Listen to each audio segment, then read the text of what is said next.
The future of Newcastle's two freight rail train control centres is the latest to come under the rationalisation spotlight. The Broadmeadow Train Control Centre employs about 90 people, coordinating movement of bulk freight throughout northern New South Wales. Another 25 work at Port Waratah, controlling movement of the region's rich coal trade.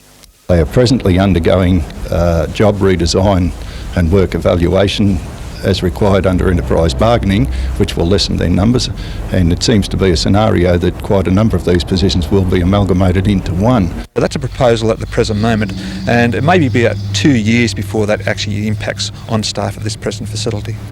The proposed restructuring comes on top of downscaling in other local freight rail operations. Australian Service Union delegates will be pressing freight rail on jobs at a meeting in Sydney on Wednesday and will report back to members at stop work meetings on Thursday. The closure of Cardiff workshops last year and the loss of about 450 jobs out there, the pending closure of Broadmeadow Loco, which is tabled to finish at the 31st of December, and there's another 350 positions gone, and they can't really place all the employees from there that are looking for positions. So when you add these people on, there just doesn't appear to us to be anywhere for people to fall.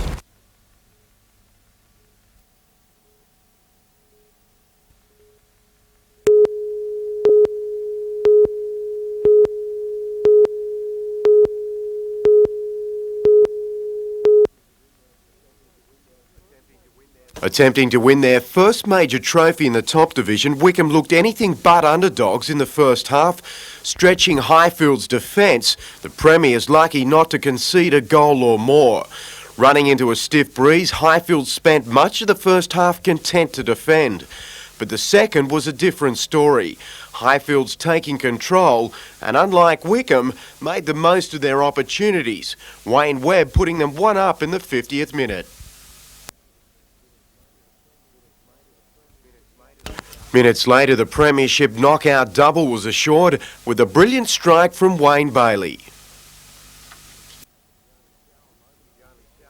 The only sour moments for the champions, an own goal and the dismissal of Webb after he received his second yellow card. The match is likely to be Wickham's last in First Division for some time. With club contracts up for renewal, the Federation is set to drop Wickham and either West Wallsend or Toronto Awabba from the First Division, with Wallsend and one other club favoured to take their place.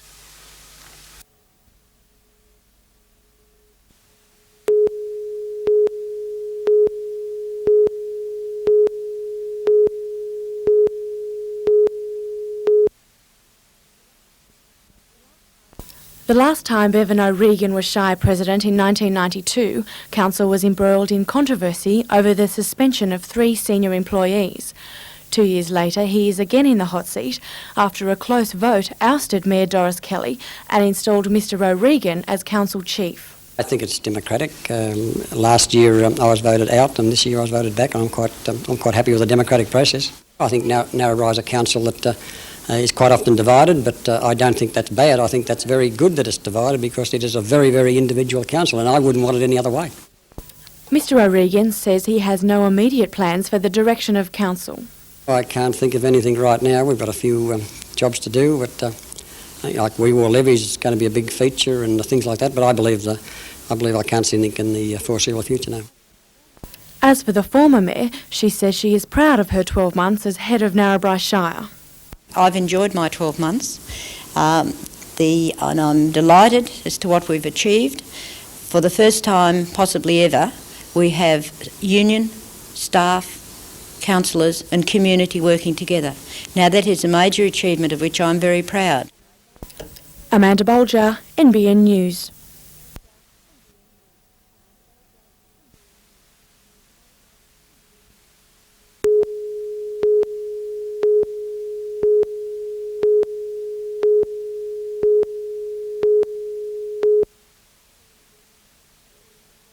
According to Paul Mazzato from the Municipal Employees Union, Greater Tyree City Council is more reluctant than others to give staff adequate benefits. He says there's been a high staff turnover in the health and engineering divisions. Wages and worker participation in the decision-making process have been issues brought to the attention of the union. Council's Corporate Review Committee met to discuss staff problems yesterday. Council's Corporate Review Committee met to discuss staff problems yesterday, but Taree Mayor Ralph Metcalfe has refused to comment on staff morale or speculate about conflicts with senior management. Well, I guess that's the various staff movements that previous have come about. A lot of it has been through attrition, a lot of it has been through the transferring from one council area to another council area. The Municipal Employees Union is hoping to conduct a meeting with council staff to discuss the matter further. Tracy Walsh, NBN News.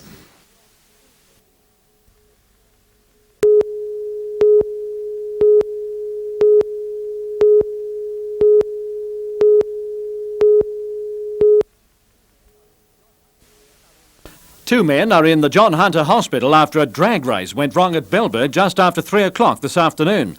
Police say two cars were racing in Darwin Road, 5 kilometres from Belbird, when one driver lost control. His vehicle rolled down an embankment and landed upside down. He and his passenger were crushed by the roof and both suffered severe facial injuries. They were airlifted to hospital in a stable condition. Police are looking for the driver of the other vehicle.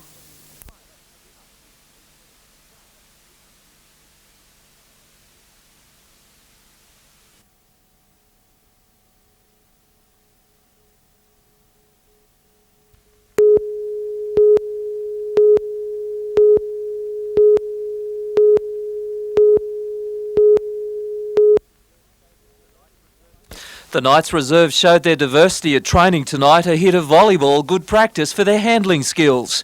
Absent from the game, Tony Herman, he'll miss out on the grand final with a damaged spleen. Shane Vincent gets a reprieve moving onto Herman's wing. Also, Bill Peden comes in for Driscoll, who moves onto the bench. It's a special game for skipper Jason Martin. He's last with the Knights after 2 years. He is speaking to several clubs, including the Cowboys. My last game here, yeah, so it means quite a bit to me. I've made some good friends and I'd like to go out on a winning note. Martin was a standout performer against Cronulla 2 weeks ago. The Knights have lost 2 out of 3 to the Sharks this year. They'll need good ball control to beat them on Sunday. They're a very disciplined side. They don't make any mistakes and they play on your mistakes, so we have to control the ball and we won't be able to give them anything.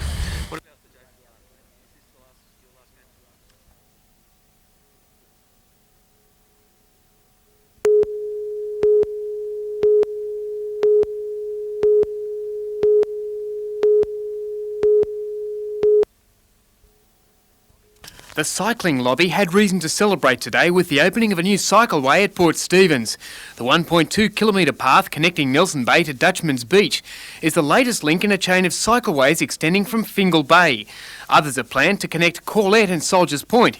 This scenic leg around the waterfront cost $285,000, some of the money contributed by the RTA. The RTA these days is more concerned with, is as much concerned with cyclists, I should say, as cars and trucks and buses on the road. It is part of the overall transport system and we are promoting it.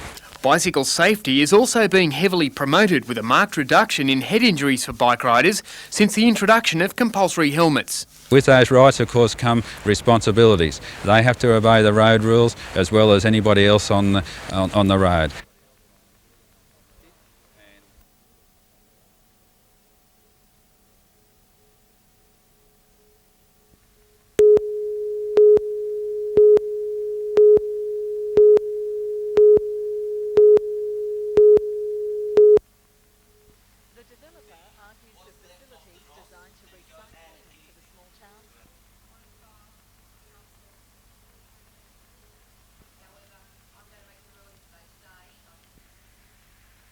Developer Almino Australia first proposed a dross recycling plant along Mitchell Avenue at Curry, antagonism to the idea has steadily grown.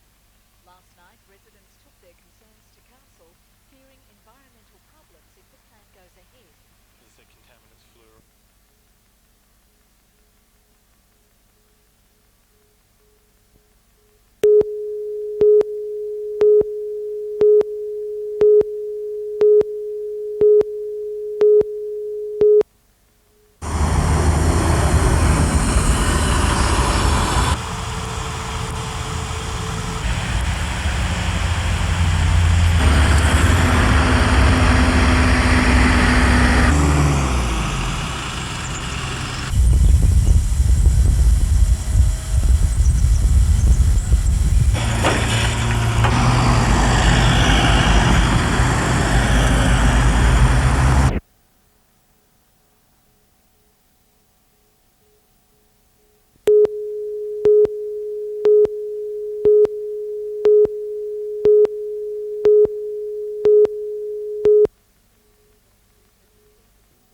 The Strategic Response Group has been instrumental in containing the fires burning to the north and west of Taree.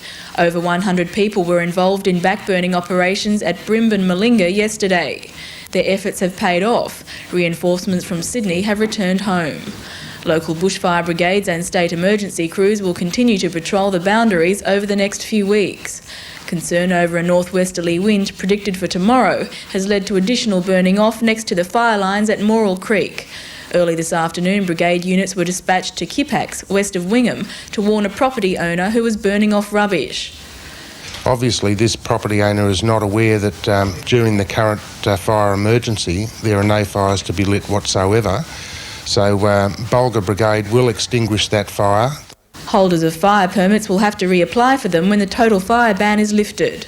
From this vantage point, the Taree skyline is marked by just a few remaining fires. Due to the efforts of local bushfire fighters and the Strategic Response Group, a potentially dangerous situation is now under control. Tracy Walsh, NBN News.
An autopsy is performed on the body of a dead person to better understand why they died and to improve knowledge about disease and treatment. To increase people within the hospital's knowledge of diseases and disease processes. Small samples of tissue which fit into units this size are removed from various parts of the body. Some organs are removed in their entirety. Dr. Bishop admits a person's heart or brain could be taken during an autopsy. It would then not be returned to the body in time for the funeral. Diseased brains are kept for up to 6 weeks because they require special preparation before examination is possible. Hearts are taken only where complex conditions are suspected. The organs are later disposed of in contaminated waste bins.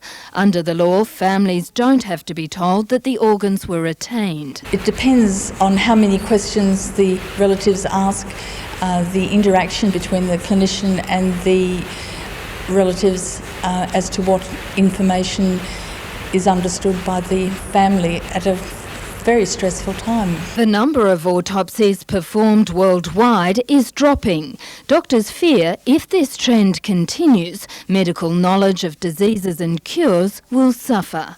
Jane Anderson, NBN News.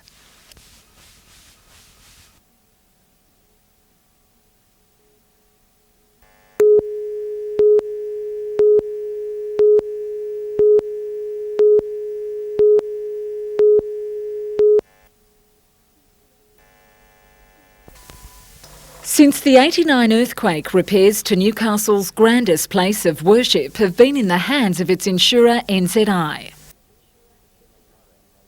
I go to other places where the buildings are repaired and restored, and I still look at the cathedral and recognise that we're still as we were nearly 5 years ago with nothing done.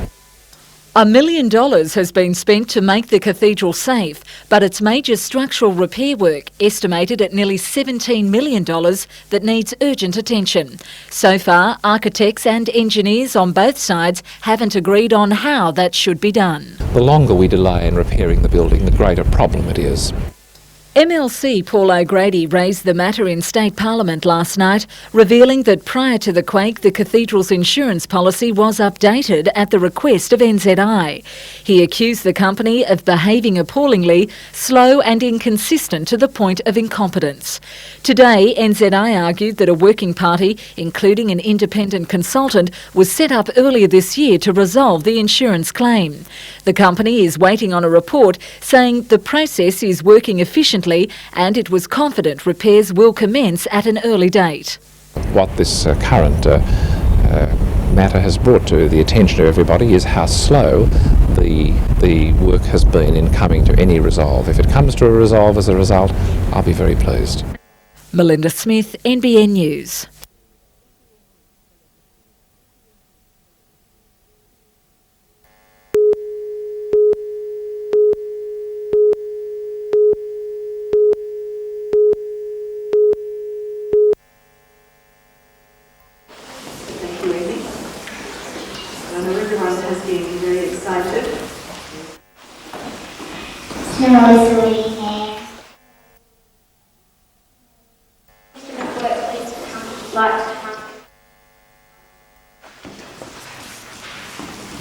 The anchor steam chair.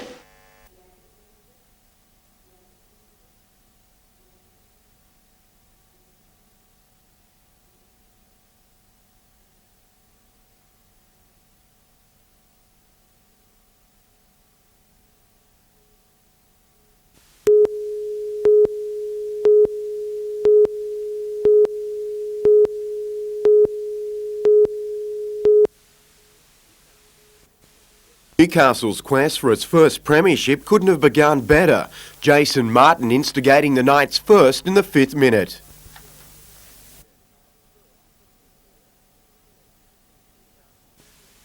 Newcastle then withstood several Cronulla onslaughts, their defence outstanding, repelling the Sharks for 5 sets of 6 late in the first half. Leading 4-0 at the break, Newcastle's defensive qualities were again tested. But 10 minutes later, Newcastle opened up, Cronulla capitalising from long range.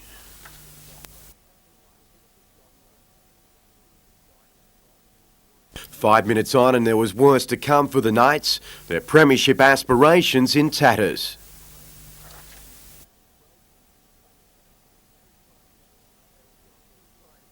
Penalty on full time gave Cronulla a 14-4 victory. The Knights despondent after their second consecutive grand final defeat.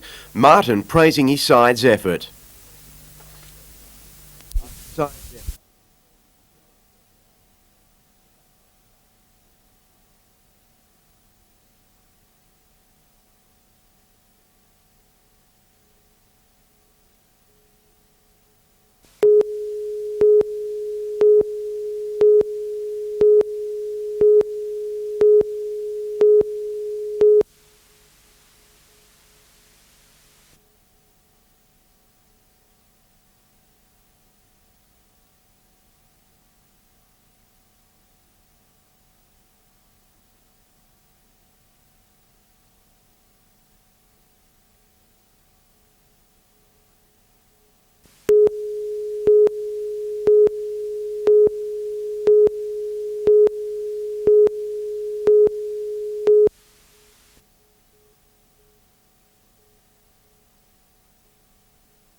The tussle for the Hunter Valley's resources has turned into a Beauty and the Beast fight, with vineyards and horse studs competing against power stations and coal companies. All are vital to the local economy and Australia's balance of payments, but a proposal for another coal mine near Muswellbrook has both sides fighting. The Bengalla mine is proposed 4 kilometres west of Muswellbrook, with 112 million tonnes to be extracted over the next 2 decades. A commission of inquiry headed by Commissioner Cleland has approved the development, but neighbours have opposed the plan to turn this rural countryside into a landscape similar to this. Rosemount Wines is taking Commissioner Cleland and Minister for Planning Robert Webster to the Land and Environment Court over alleged breaches of Muswellbrook Council's local environment plan. It's alleged that an environmental buffer zone that protects local landholders has been encroached. Not actually against mining, we're just against the effect that mining has on the environment and the damage that it can cause. Sandy Oatley's family established one of the first vineyards in the area 25 years ago. He now feels threatened that another coal mine in the area will increase salinity in the Hunter River and cover his vines with coal dust, jeopardising a business worth $52 million a year. He's been joined by local wine growers, thoroughbred studs, tourism groups and Greenpeace in an alliance to lobby the state government. The Hunter Valley Alliance wants the Minister for Planning Robert Webster to create an environmental plan for the Hunter. But the company behind the Bengalla mine says it's already established its credentials. Roland Lee says his company feels the Commission of Inquiry was extensive and detailed and has accepted its recommendations. The Land and Environment Court hearing is expected in December. Richard O'Leary, NBN News.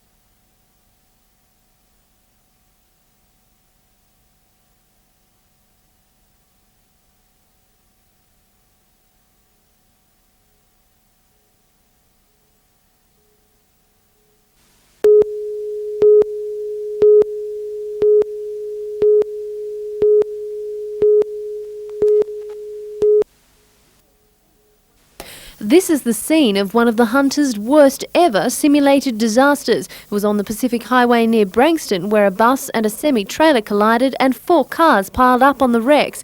Police officers took control while ambulance officers stabilised the patients, preparing them for transport to Cessnock, Maitland, Singleton and Curry hospitals. As true to life as you can possibly make it, I think, with volunteers and without a real crash. People don't suffer their trial by fire, and probably for a number of years after they've been trained as ambulance officers. We need to have them trained so that they are or become emotionally suited to cope with big trauma cases.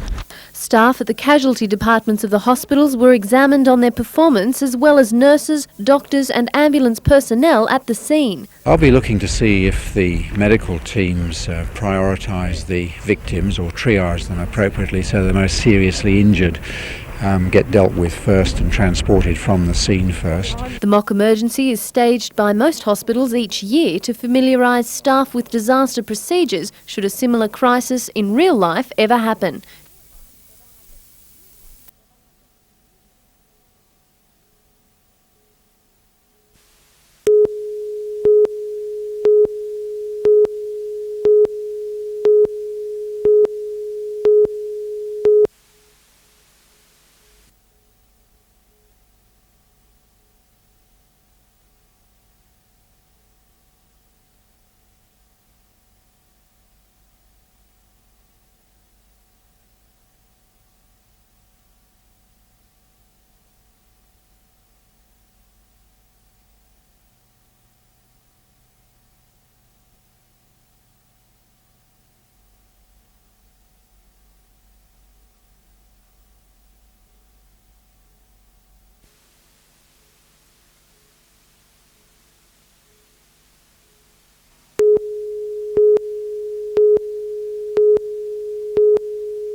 The fire broke out in scrubland late this morning on the western outskirts of Paxton near Cessnock. Strong northwesterly winds swung the blaze in an easterly direction towards Ellalong. Ambulance officers reported 2 people had suffered smoke inhalation in the main street. A person was trapped in a Quarraballong house but later escaped. By 4 o'clock, 18 fire units were on scene. Backups had been called from Maitland, Lake Macquarie and Newcastle. Firefighters' worst fears were confirmed when winds gusting at more than 60 kilometres an hour steadily increased, heading towards the predicted 100 kilometres an hour. A state of emergency was officially declared, the Department of Bushfire Services placing its special task force on full alert. The New South Wales Fire Brigade has been inundated with calls from residents fearing their properties are in danger. Many have been evacuated. More units are arriving at the scene. As nightfall approaches, their major concern is that the blaze could spread out of control towards Newcastle and Lake Macquarie.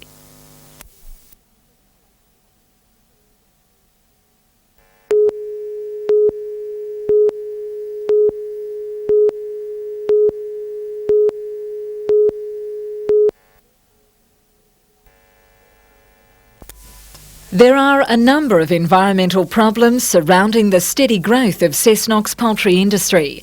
Odour is the major one, seriously affecting nearby residents and an issue council is getting tough on. It's already proposed strict and expensive air and odour controls for chicken sheds at Cliff Lee, but now says responsibility to fix the problem should rest with the owners. We'll give them 6 months to sort out their problems, and if they refuse to get their act together, we'll have to do it for them. Despite Mayor Callaghan's opposition, Council has backed a new development to house 80,000 chickens at Mount Vincent. The matter is before the Land and Environment Court. The Mayor argues chicken sheds should not be built near homes.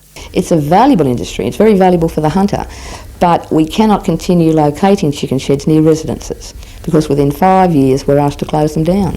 Meanwhile, developers behind the controversial aluminium dross recycling plant at Curry have taken a step forward.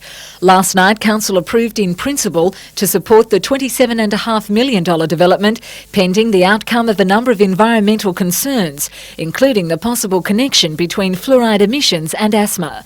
The final decision rests with the Minister for Planning. Melinda Smith, NBN News.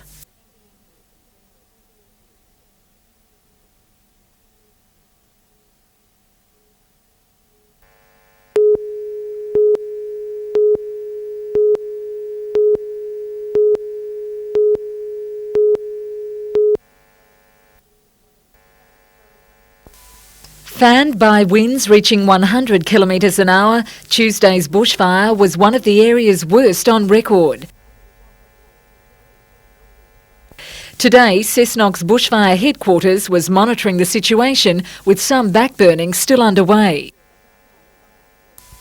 About 2,200 hectares are a black reminder of an early start to the bushfire season.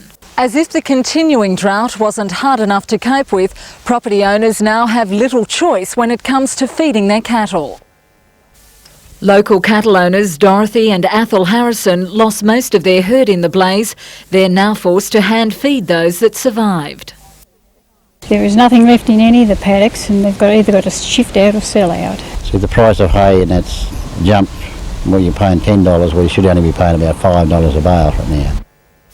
Although the state of emergency was lifted late this afternoon, tomorrow's forecast is for 30-degree temperatures and 80 km/h winds. If the situation deteriorates tomorrow, it can always be reimposed. Melinda Smith, NBN News.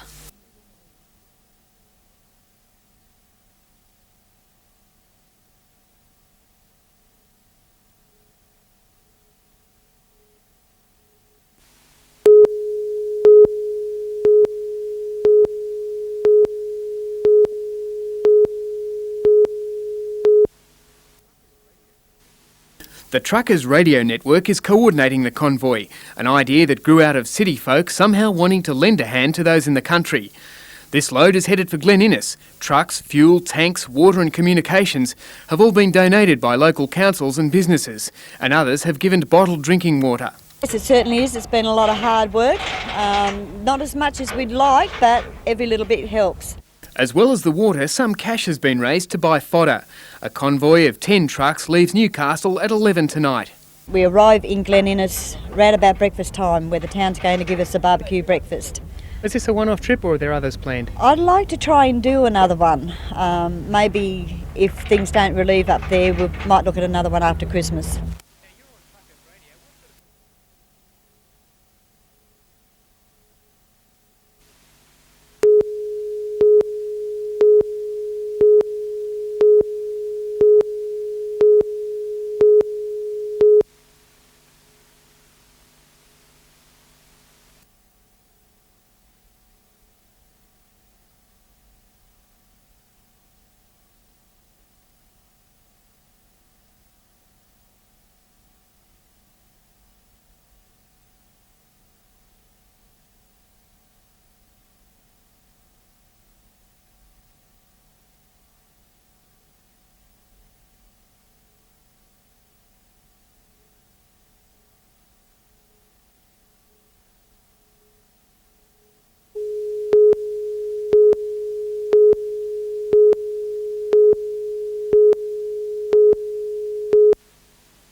Prominent past and present rugby league players gathered for the annual Carlson Club Award, which is presented to a rising junior in the state under-17 SG ball competition.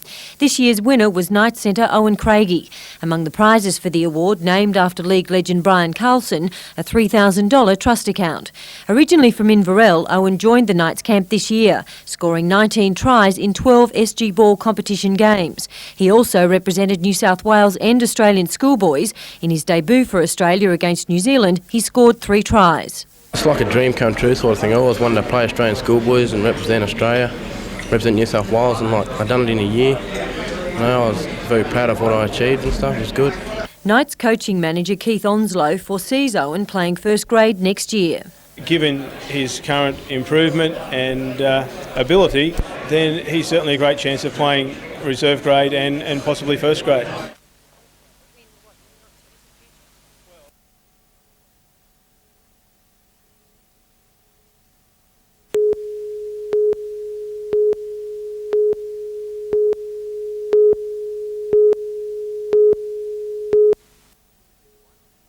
Organisers received 106 entries for the 36 Matara Hill climb, but the event is restricted to just 75 competitors. Practice will start tomorrow with drivers allowed 4 official runs on Sunday. 18 classes will contest the event, with officials confident Gary McFadden's record run set in 1990 in an open wheeler can be broken by Finlay's modified Formula Ford. He leads the state championship after 8 rounds, but is expected to be pushed by second-placed local entrant, 16-year-old Ben Morley. Meantime, in bowls, the East Maitland duo of Dennis Dalton and Jeff Mayer qualified for the final of the Shape State Pairs at Maitland City Bowling Club today. They beat Gulgong's Tony Gorey 23-17. The remainder of the semi-finals and finals will be played tomorrow, including the fours.